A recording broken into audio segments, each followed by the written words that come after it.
I'm just going to take a break while that police car goes by. Fire truck. Fire truck, whatever. How do you know the difference in the sirens? I saw it out the window. Ah, my Jesus Christ. You can tell the difference between the sirens from the police truck, the fire truck. I'm like, you been studying this stuff or what? Jesus. I just put my ear to the ground and I can tell what it is.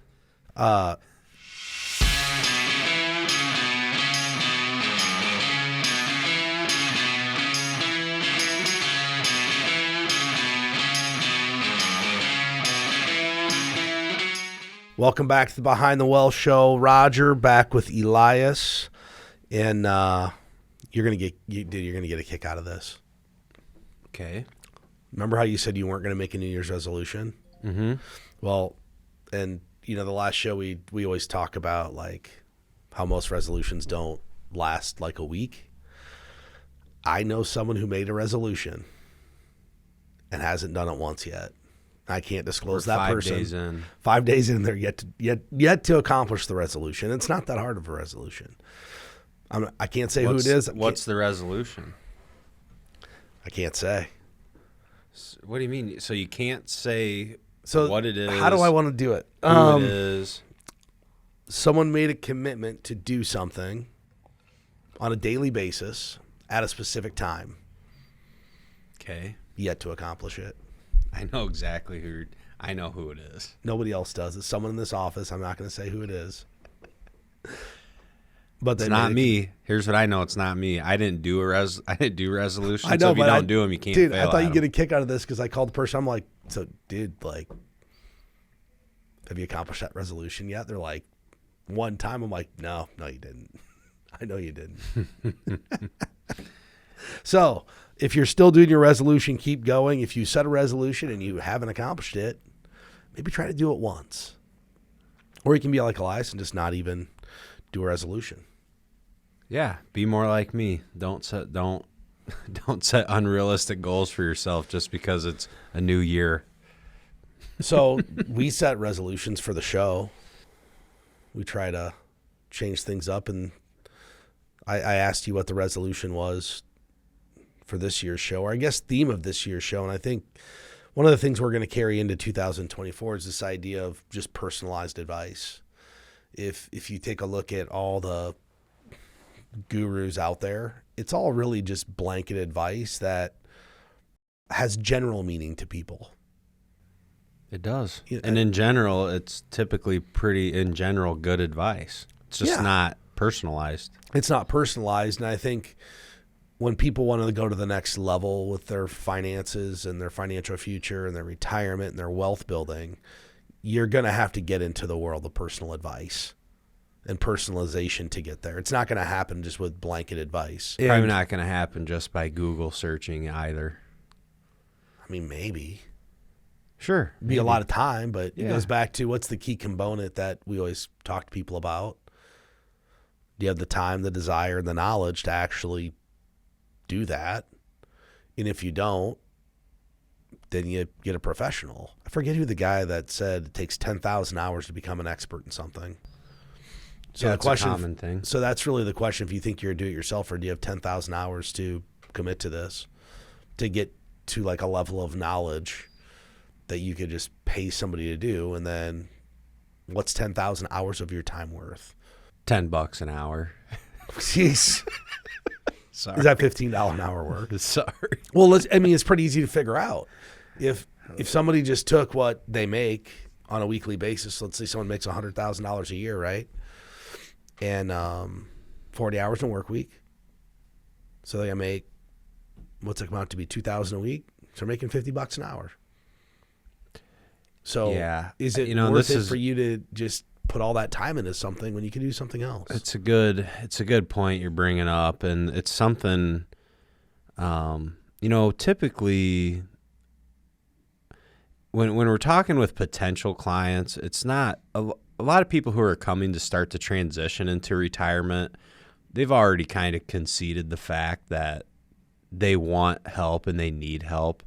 Now, I do talk to a lot of younger investors at times, and a lot of comments I get are, I really want to learn and I want to know what I'm doing and I want to be able to do this. So I think I try to at least convey the value of there is value in delegating your time.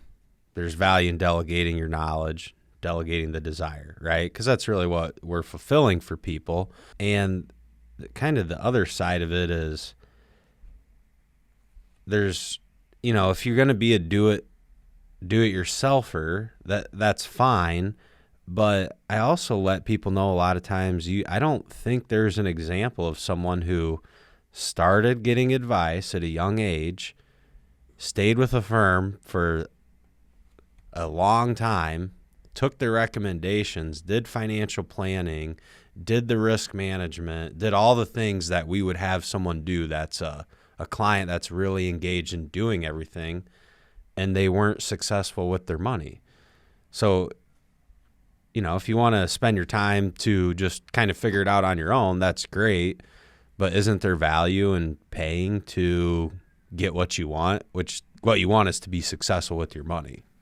That's kind of a good point. I never really thought about it that way, of trying to find someone who started young and stayed with a person, but I'd be interested if somebody did this, and if someone wanted to know the power of this, I bet they could do this. So if you look around our industry, and there's certain firms in our industry who have had advisors that literally been with that firm 50 years. So I would be curious if someone who is young went out and just went to an advisor that's been doing it 40 years and said, hey, find me a dozen people who've been with you 30 years. I want to see how they turned out. I'll bet you're exactly right. I bet they turned out really, really well. And it probably had very little to do with how much money they made. No, they just did if they had all the right habits and they did all the right things, it works. But that's just a really good point. So, you got to get into how do you get somebody to get to the point where they have the vision to start saving or improve their money goals or all those different things. And, we kind of brainstormed this at happy hour a couple weeks ago. Did we? Well, we got our paper and our Crayolas and our... Oh, yeah. I think you drank water that day. I don't think you had a cocktail with us. You weren't feeling good. But one of the things we came up with is people actually could just create a vision board or a bucket list. I did this with Megan. Megan's my wife. We had the idea that, hey, what are the 10 things we want to accomplish in life, before we die? Not that we're dying anytime soon, but the older you get, we had this talk on last night on the radio show. The older you get, the more you think about those types of things. And I'm 45, and I'm like, what's on the list, and how do you prioritize to get all those things done? Because at any given moment, for me anyway, I'm a little all over the place sometimes with what I'm going to do. At any given moment, I might change my mind as to what I want to do. I've never seen you do that. Yeah, you have. Okay. So my idea with Megan was, hey, let's just list out what are the 10 things you want to accomplish? What are the 10 things I want to accomplish? And then if they're not on this paper, we can just ignore that. Like when we think that's something we want, you just go back to the paper and be like, well, have we accomplished these things? Because that wasn't on this list 3 days ago. So it's almost just prioritizing what you want to do, or kind of like a vision board. Some people want to retire early. Some people want to travel. Some people want to be debt free. Some people want a boat. So I could go down my vision board. It's going to be different from yours, but it's just kind of mapping out what you want to accomplish and then staying focused on getting there. That's probably a really good idea. And it actually reminds me of a couple things, because if you have this, right, you need a vision.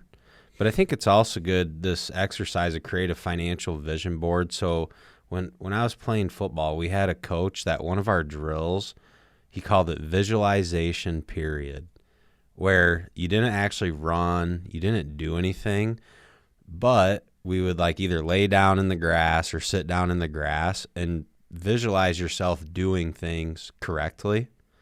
And, it's kind of one of those things where the first time you do it, you're like, this guy's nuts. How is this helping? But you do it enough, and then you kind of start to see the value in it. And I bring that up because I watched, I caught a YouTube reel or a Facebook reel the other day, and someone was talking about Drew Brees, the quarterback who played for the Saints for a long time. and his work ethic and all the things that he did to be a successful quarterback. And he would be in their practice facility, standing on the field with no footballs, no cones, nothing, just going through the motions of the plays and visualizing everything. So I thought, well, that's kind of neat that even the high-level professional athlete, there's a lot of value in just mentally picturing yourself doing it. So I think if you can do that with even your finances, like visualize yourself being a better saver, have this vision board like you're talking about, so then you stay focused on the specific things. There's probably a lot of value to that, and I think those goals, you're more likely to achieve them if you write them down and think about them. Well, I mean, something to kind of keep in mind, a goal's different than a wish, and you just stated what the difference is. A goal has been written down, and you're trying to make it happen. A wish is just something you want. Is that a Dave Ramsey quote? Absolutely. That a goal without a plan is just a wish? That's exactly what it is. I read that. I didn't read it. I was watching a clip. Did you see, by the way, that Dave Ramsey's the #1 podcast? All podcasts. I think you told me that. I didn't see it, but you told me that. Yeah, he had all #1 on, I think it was Apple. I don't know. Yeah, one of those things. He's a huge celebrity, and he helps a lot of people. Blanket advice. Yeah, it is. But it's good advice, like good blanket advice. And, we work with a lot of Dave Ramsey people. And what we try to do is take that really good blanket advice and then just dial it in, right? Yeah. Just do the tweaking and the fine tuning for each person's unique individual situation, but still off that similar blanket advice. And one of the things, if you're going to create a goal, right? Once you create a goal, the next thing is, how do you get it? Because a goal of saying, hey, I want to have a place in Florida per se. Well, it doesn't just happen. There's a bunch of things that have to be involved, right? You have to figure out where you're going to do it, how much it's going to cost. And then after how much it costs, how much are you going to save? How are you going to save it? So I've talked for years about how I think budgets are actually backwards, because on a budget, you kind of list your line item of all of your expenses first and your last. So I think this year should be the year that people think about flipping their budget upside down. And the first item on there should be pay yourself first. And this is where you can start to say, well, my retirement goal is 62, and I've had very specific, personalized advice, so I know what my savings rate needs to be, which is what we do for people. We accomplish it through a financial plan. Okay, hey, Mr. and Mrs. Client, you need to be at 17% to hit your goal, or you're above goal so you can be at 11, versus, hey, this is the number you should always be at. That's arbitrary. Okay, that's done. Okay, now my next goal is a place in Florida. How much do I need to save for that to get a down payment for 4 years? And then build your budget after that, because you put your priorities first. So when I say flip that budget upside down, it's literally just pay yourself first and then pay everybody else. And you'll find places to cut the fat. In fact, I had one of Jonas's things happen to me. I went to a That's scary. Well, trust me, I didn't sign up for the pet payment plan or whatever he did. But here's what happened. It wasn't with you. It was after the Pete Davidson concert, or Pete Davidson comedy show. We went to Black Sheep, and I paid my bill, and I left my card there. And I called them the next day. I said, hey, I think I left my card there. Nope, we don't have it. So I canceled it, right? Guess what canceled with it? No idea. About 7 subscriptions I wasn't using. So, I sold that. Nice item. I sold that lake house 15 months ago? I had Vivint Security on it. Guess what I was paying? $59 a month for Vivint Security. They never canceled it. Said pending cancel. So it stopped. I get a notice like, oh, Vivint can't process your payment. I'm like, why would I have a payment to Vivint? So I called them up. They say it shows pending cancel. I'm like, what? So fortunately, I got rid of that $60 a month. Then I got a refund on it. But just in that situation, there's a lot of stuff in everybody's budget you're paying for that you just don't even know. Yeah, in that situation. And sometimes there's, the upside down budget. You have to start to ask people what we call an upside down question. I just ask people, have you ever thought about paying yourself first? Some people just have never even thought about their budget in that way. Doesn't mean they're going to start doing it that way, but it is it's good exercise to just go through to say, okay, I'm going to prioritize paying myself first, saving some money, keeping some for me, and then going after everything else after that. And it's really a simple way to do it. Well, think about it. Like, if you even think back, I'm guessing they teach budgeting in high school now. I sure hope they do. But I'm guessing. Did. Yeah, okay. Every single budget. If I went to the internet and pulled up a budget worksheet, what's the first line item on every single one? Yeah, it's going to be all the expenses. Savings is last. Rent or mortgage. Yeah, typically. Top line's rent or mortgage. Every single one. How much you make, rent or mortgage.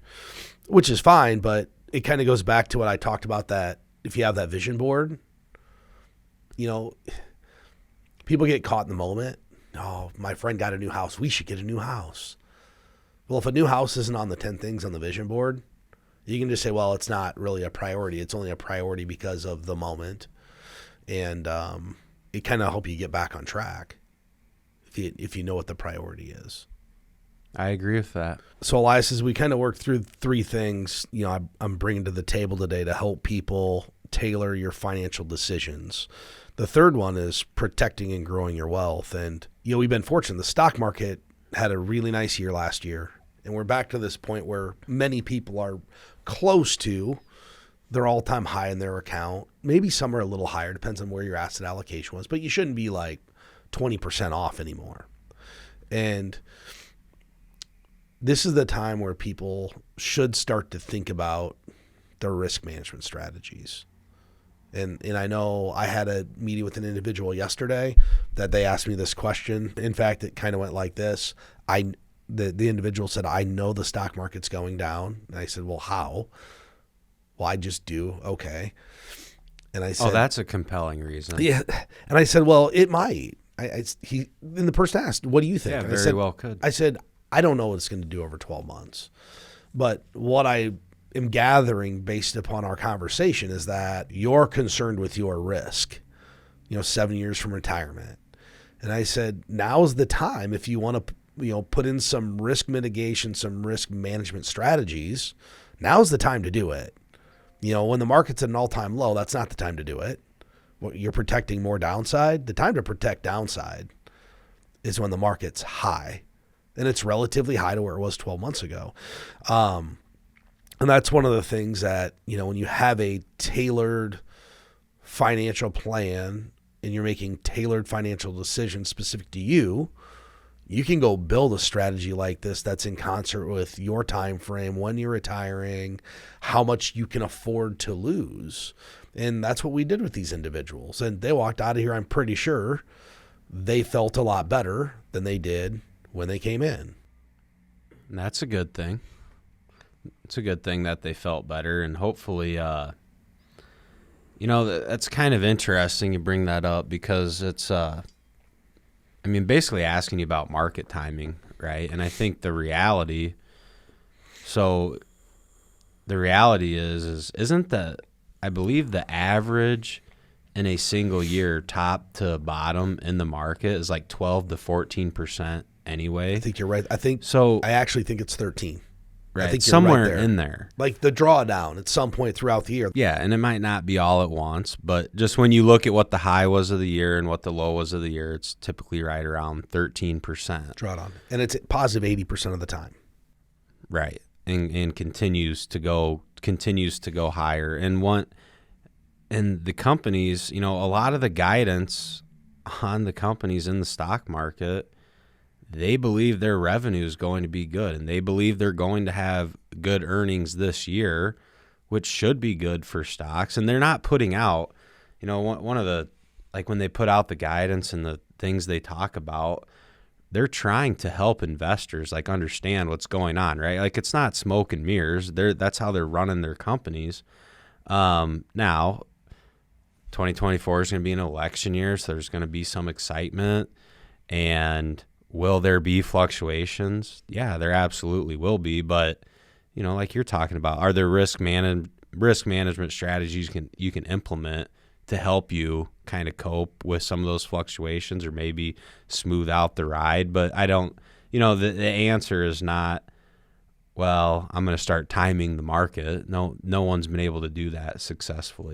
I mean, maybe some people have, but very few. Yeah, I mean, you're not going to time the market. I mean, nobody's going to do it. But there are strategies you can do, certain situations that certain products have maturity dates. So you can stagger those maturity dates, kind of like a ladder, and build strategies around that. But it's not just, we always focus on like what we do, risk mitigation strategies for your investment portfolio.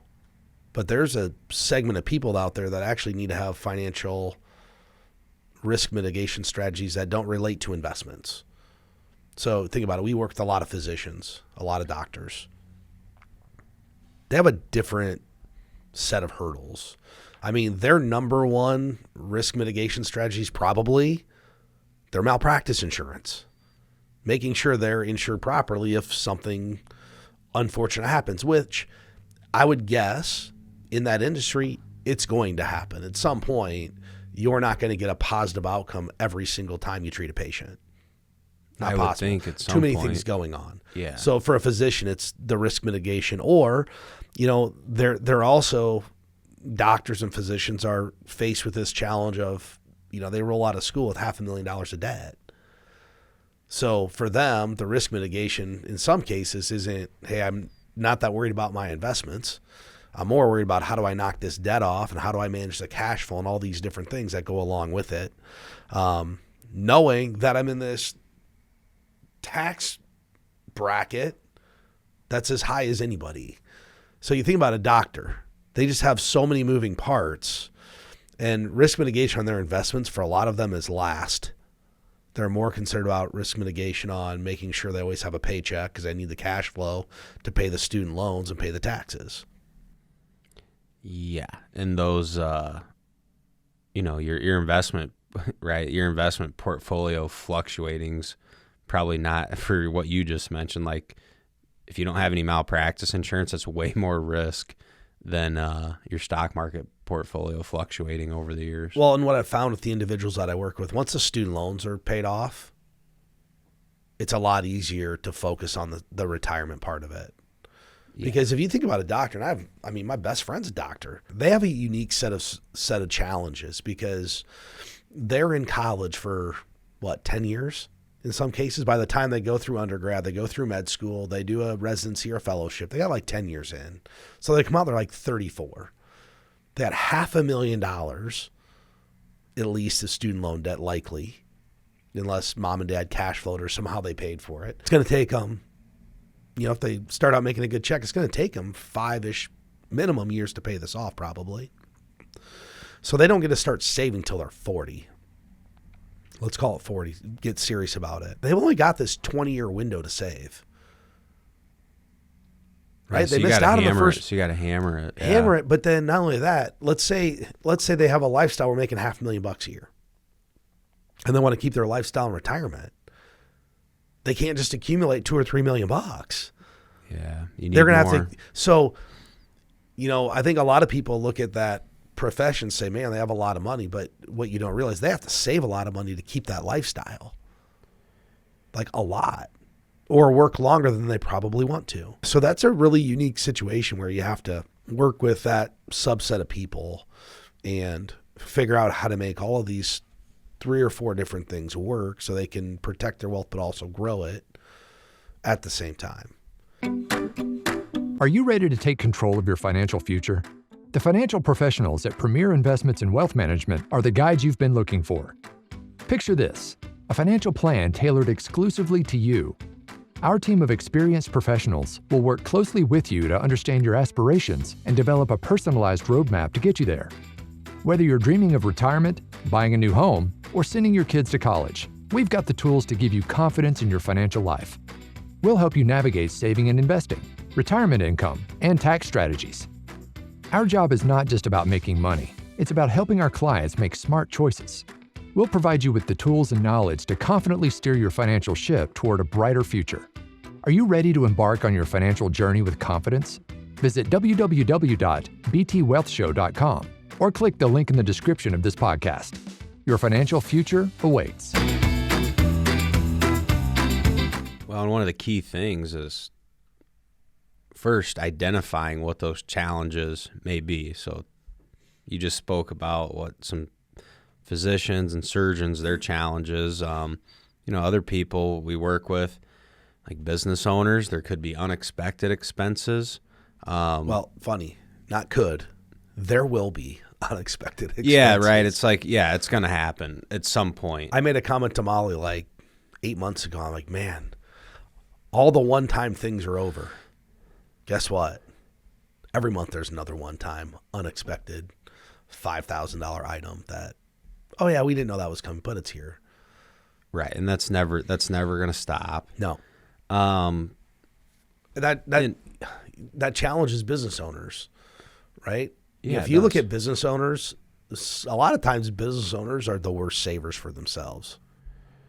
Yeah, they are a lot of times, and almost rightfully so, right? They're reinvesting their capital to keep the business open, continue growing, whatever it may be. But still, if you start to do some planning and identify some of the challenges, and especially if you're a young person getting started out in business, like just start one account, save some money along the way. And at some point, I do believe it almost becomes an excuse too of, well, I'm not going to save and then be a saver and an investor because I have this business, so everything's wrapped up in that.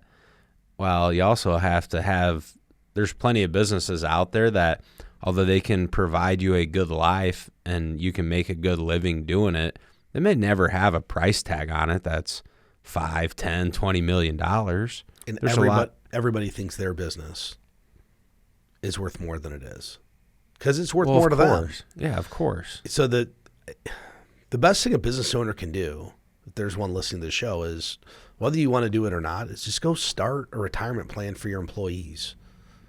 Because you are an employee of your business. It will force you to do it. It's a good idea. Trust me, when you're writing the check for everybody else in the company, you're like, man, maybe I want to get some of mine too. And probably should.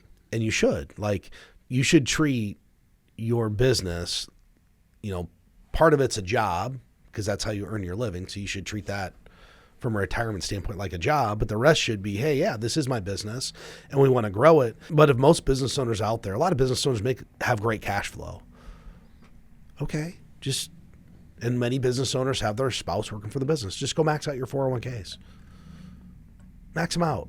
If you're making $200,000 a year, you can put 20 grand in a 401k. Max it out before you get a check. And most business owners won't know it because if you actually take a look at most businesses that are been around for, let's call it 15 years, right? You start a business, you're 25, you're 40. $1,000 or $2,000 a month in most businesses isn't a whole lot of money. It's just not. I wouldn't think so. It's not. Well, that's what you can put away for yourself, but it's always, hey, I have this unexpected expense and I have to do. So it becomes an excuse for not saving. And that's where, and it's how I've always treated what I do. I don't, from a retirement standpoint, I don't ever look at my business as part of my retirement plan. It's the gravy. I don't. I don't. Like, I don't look at it like, okay, I know I'll get something, but I don't know what. So what do? 401ks and backdoor Roth IRAs and the other saving, just like everybody else who didn't own a business will do. And then whatever I get for it is what it is. And it'll probably be really nice, but I don't know. So how do you plan for it? With a personalized financial plan. There you go. And you can. I have a friend and client right now. He's got a business and he had a guy come in and tell you the valuation. You're like, well, it's not worth a whole lot. But he's making a ton of money. I mean, because of where it's at and the business it is, you're like, this isn't worth like maybe the real estate you have. And he probably was not ever expecting to hear that. No. Now, he found a unique way to create value and get some money from it. But everybody thinks their business, you're making $1 million a year. My business has to be worth a few $1 million. Then someone tells you it's not. Well, really? So then the next option is work forever, right? Sure, work forever. No one wants to work forever. I like what I do. I'll probably work a long time, but I mean, realistically, I can't work forever. Someday you're going to run me out of here. Well, it's not physically possible to work forever. There you go. I mean, that's right. Like, you can have that as your plan. I'm going to work forever, but what happens if you have a memory problem? What happens if you become disabled? What happens if you have a stroke? Like, work forever is. I think in this business, once you're 10 years older than like all of your clients, is probably You should time. be done. Yeah. Like if you don't have any clients that are older than you anymore, it's probably time to start thinking about it. Okay, this just hit me. Work forever is exactly the same thing as saying I don't need to worry about long-term care. It's exactly the same thing. How is that the same? Because work forever just assumes that nothing changes and you're ignoring the problem. Right? Why do people say, well, I'm not worried about long-term care? I see what you're saying. Yeah. Well, because I don't want to worry about the problem. I don't want to pay for insurance. insurance, right? Buying long-term care insurance, Elias, is just like saving for retirement. Well, I'll just work forever. Well, I'll work forever is I don't want to save any money because I'm spending it all. I don't want to buy long-term care is I don't want to pay for it because I want to spend it all. It's just exactly the same thing. That's what I want to do. Right? And okay. But if you do that, then you're going to end up where in the government building they put you in. You know, you're not going to have any choice of where you get your care. And guess what? That's the same thing as not saving anything and being on Social Security. Well, yeah, true. Okay, right? Well, These are the parallels. Outside of, yeah. And then what we tell people, the other option is you can self-insure for long-term care. Well, that's just like saving for retirement. I mean, there's a lot of parallels to the business owners saying, hey, I'm going to just work forever. That's just a cop-out for I don't want to save any money. I love my job. I'm going to work forever. That's one thing. I just said it. That's one thing. But I'm going to work forever. Most people tell you that because they haven't saved enough. I would agree with that. And you know what? For a lot of the people out there, they've never got personalized advice. They haven't done their own personalized financial plan, and really the best way to guide the decision making and what you should do and how you should allocate your money is by putting together your own personal financial plan. It's what we do for people. You know, we developed the one-page Premier Vision document like a year and a half ago, and it's just taking all the things somebody needs to do to accomplish their goals and put them on one page. If somebody hasn't done that, they should go get that done. If you haven't done a financial plan, you can go to btwellshow.com. You can click started. You can click the link in the description. We'll help you get a one-page financial plan. I think everybody should have. Doesn't matter if you're 25 or 55 or 65. It doesn't matter. But you should have a one-page financial plan. That you definitely should. Not probably, you should. One of the things I want to do this year on the show is, because we've made this year about personalized advice, I want to take what we would see as common financial information and advice, and instead of focusing on why you should do it, maybe challenge it a little bit. It's easy to say, yep, you should have an emergency account. Yep, you should save X. Like, let's challenge it a little bit and bring it to the world of personalized financial advice, or we can call it backwards financial advice. So as we kind of do this exercise, Elias, let's take a look at the first piece of advice, and it's, increase your 401k contributions every year. And for a lot of people, they set a New Year's resolution, and typically New Year's resolutions revolve around losing weight and money. Like, those are pretty common New Year's resolutions. And for some people, they just haven't accomplished anything yet. And I don't want anybody to think that because I'm challenging the idea of increasing your 401ks contributions, I don't want anybody to think that's a bad idea. But let's look at a few reasons why you wouldn't increase your 401k contribution, because there are reasons why that's not a good idea for people. Yeah, I know one. What? If your emergency fund is not adequately funded, I think you can start to make an argument that you shouldn't increase the contributions and you should get your emergency fund funded appropriately where it needs to be. And that, that kind of ties in with, that's a risk management strategy. You're not going to invest that money for growth or anything like that, but it's protecting you when you need a vehicle, when you need it's the middle of winter, your furnace goes out, you have cash to pay for it, you have enough money to cover your out-of-pocket maximum expenses for your health insurance throughout the year. You need to be in the short term protected against what we call them, the unexpected expense. Just like for a business owner, when do those stop in your real life? Never. In your personal, never. It's always, okay. So like, here's a great one. Everyone probably just spent a lot of money, right? Because we had holidays. And then you're probably thinking, get some relief in January. We're not buying gifts. Something's going to happen. There goes the furnace. It's going to be 12 degrees next week. What are you going to do? You're calling the HVAC guy and you're going to pay him whatever it costs. How fast can you get out? I'll give you an example. Went down to my condo at Lake of the Ozarks. First time down there. Show up, 86 degrees in the place. And the AC unit had frozen up. It wasn't working. So I show up and we get there, Elias. It's like 5 o'clock at night. First time we took the girls there. And it's 86 degrees in the condo because it's 100 degrees outside. I'm like, oh, man, someone must have turned off the AC. And Brad had been there like a week before, and he'd having some issues, but thought he had it fixed. Well, what's the first thing I did? Friday night, call HVAC company. Who can come out? Call 5 places. We'll have somebody out. Service calls $300. I'm like, great, we'll see ya. Show up at midnight. Think they get it fixed. Not fixed. But by the time it's all said and done, 'cause it's 86 degrees, now I have a hotel room.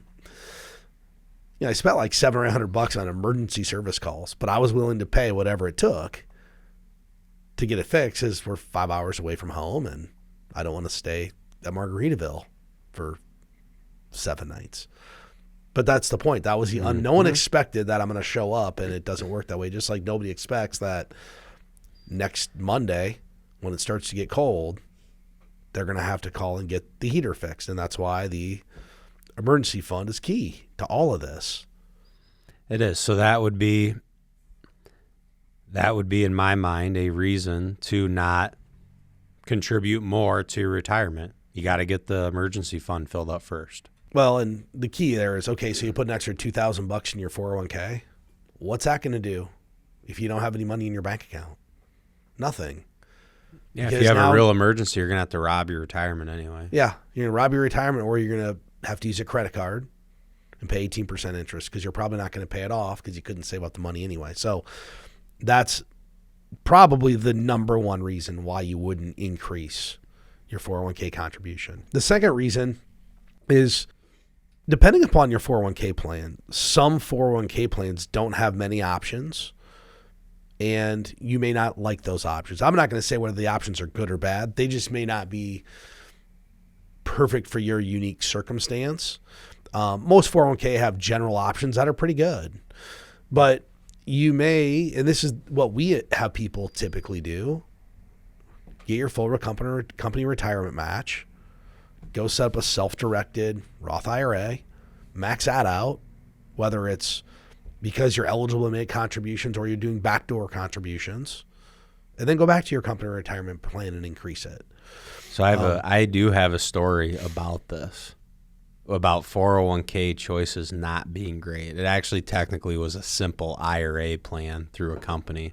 So a friend of mine worked at an insurance brokerage company that's local. I know this story. And they offer for their company retirement plan a simple IRA. So that's great because you put in money, you get a match. They did the 3% match model in theirs. The investment choices were a fixed annuity, and that's it. So for a young growth investor, that's not really a suitable investment. Basically just an inflation hedge, and a poor one at that. Yes. So anyway, working with this person, my recommendation was, well, it's still silly to give up the free money, right? Because that's 100% return each time you do it. So let's just do that. But more than that, is not in your best interest. You got to do a Roth outside of that, maybe even a non-retirement account outside of that. But rates, I mean, you're never going to see that account go down. It's a fixed annuity. You're also never going to see it go up by much. Actually, it is going down. You just don't feel it because when inflation was 9%, so I know what fixed annuity rates are because we get flyers all the time. In 2021, when inflation was 9%, fixed annuities are paying 2%. Yeah, you're losing. Yeah. They were paying 2%, so they lost 7% of their purchasing power. I can't even believe they can get away with that. I couldn't either. Did you go get the plan? No. Dude, what are you guys doing? Well, I speculate why it's set up that way, but I'm not going to make any comments. I'm not going to make any comments about that. And the third, and we'll kind of end on this one, third reason not to increase your 401k, your employer, is you're already getting the full 401k match. You know, if you're already getting the match, you're getting everything out of the plan other than more tax benefit, right? So this is where I'd like to sit down with somebody, put together this personalized plan and dial in what the savings rate needs to be. And it kind of brings everything together when you do that plan. So, remember the first thing we talked about today was having a vision board. Remember the clients we worked with in 2020 and they wanted to buy a rental property. And I'd have some rules for that. I said, well, number one, you need to make sure you can afford it without a tenant. And number two, we're going to pretend as if this isn't part of your retirement. So we need to make sure your retirement's on track first, and we're saving what we need to save. So we put together a financial plan, and these people are in their, 35 maybe? They're probably like your age. So. Put together the financial plan. They had good income. And we said, hey, this is what your contribution rate needs to be. So they're putting away all the money they need to put away to hit the retirement goal. But above and beyond that, whatever's left, you could go do a property with, as long as you have the down payment and you can afford and cash flow it without a renter. And they could. Well, because that was on their goal and priority list, it helped them say, hey, I'm not going to put more money into my 401k because I'm already doing what I need to do. Let's take the other money and allocate it to another investment. For them was a rental property. And we helped quantify that decision where if we just use blanket default advice, we have to get 15% into the 401k. Because people see that as the only investment option. And it's not. Real estate's an investment. There's all kinds of other investments other than just your 401k. But that's where personal advice really helped guide this family to make a really good decision. And they bought that property 2.5 years ago. I'm pretty sure they're happy with their purchase. I think so, yeah. I mean, real estate's up how much in the last 2.5 years? Probably done just very the appreciation alone. Yeah, I think the other case in which you can start to say maybe increasing the 401k is not the best move in any given year. I think about some of the younger kind of super savers that we work with, people who are kind of motivated by that FIRE movement. Well, part of that is you're going to need money before 59 and a half when you can take out of retirement accounts without penalty. Now, there are ways to access money in those accounts. I'm not going to get into the weeds on that, but you still need that bucket of money to provide income in the future that's not retirement related if you have goals of retiring 50 or 55, right? Elias, that's a really good point you actually made about if you're going to retire early. If your plan is to retire before 55, you definitely need to have some non-retirement account set up to help bridge the gap from, let's say, 50 to 59 and a half. If 55 is the goal, there's some decent options to access that 401k without penalty. But those options over 10 years are really, really tough to accomplish versus just doing it for 5. And if people need information on how to get that done, you can go to btwealthshow.com. But it just highlights the whole point of what we're going to focus on in 2024, and that's personalized advice is what helps people accomplish their financial goals, right? Blanket advice gets you on the right track, but why wouldn't you just dial this in and get some really good personalized advice? So if you're trying to decide where you're going to save money, when you're going to save money, how you should allocate it, you can go get some personalized advice from us at btwellshow.com. And we look forward to next week's show.